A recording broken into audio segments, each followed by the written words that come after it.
দুঃখজনক কথা। অসমৰ যশস্বী মুখ্যমন্ত্ৰী কৰ্মদক্ষ, তেওঁ অসমৰ উন্নতিৰ স্বাৰ্থত কাম কৰিবলৈ চোৱা চিতা কৰিবৰ কাৰণে গোলাঘাটত গৈ আছিল। গোলাঘাটত যাওঁতে তেওঁৰ কনভয়ৰ মাজত যিটো বটল নিক্ষেপ কৰিলে, এইটো দুঃখজনক আৰু লজ্জাজনক। এইটো গণতন্ত্ৰৰ ওপৰত কংগ্ৰেছে যেনেকৈ আক্ৰমণ কৰিলে এইটো ঠিক নহয়।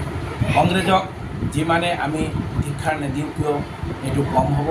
কংগ্ৰেছে কৰ্মীসকলে যিটো আমাৰ মাননীয় মুখ্যমন্ত্ৰী হেমন্ত বিশ্ব শৰ্মা ডাঙৰীয়াৰ কনভেৰ ওপৰত যিটো বটল নিক্ষেপ কৰিছিল, এইটো দুঃখজনক আৰু লজ্জাজনক।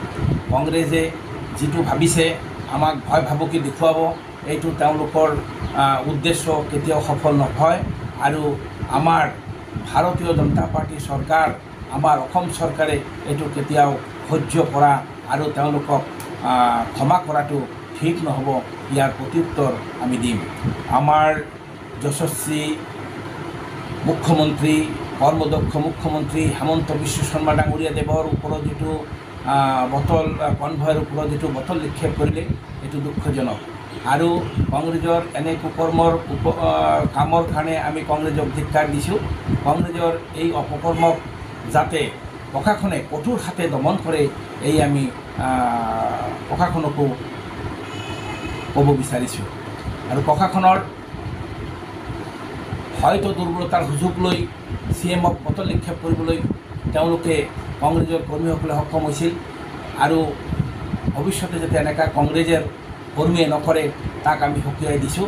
ইয়াৰ প্ৰত্যুত্তৰ ভাৰতীয় জনতা পাৰ্টীৰ কৰ্মী আৰু কৰ্মীসকলে নিশ্চয় ইয়াৰ প্ৰত্যুত্তৰ দিব।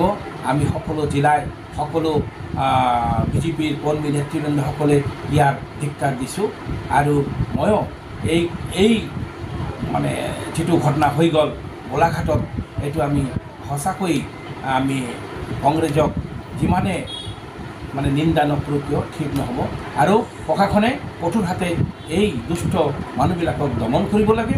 আৰু আমাৰ মাননীয় মুখ্যমন্ত্ৰী হেমন্ত বিশ্ব শৰ্মা দেৱক যিটো নেকি কনভেৰ ওপৰত বটল নিক্ষেপ কৰিছিল, এইটো কংগ্ৰেছৰ কাপুৰুষী বুলি আমি ক'ব পাৰোঁ। তেওঁলোকে এইটো ভাল কাম কৰা নাই।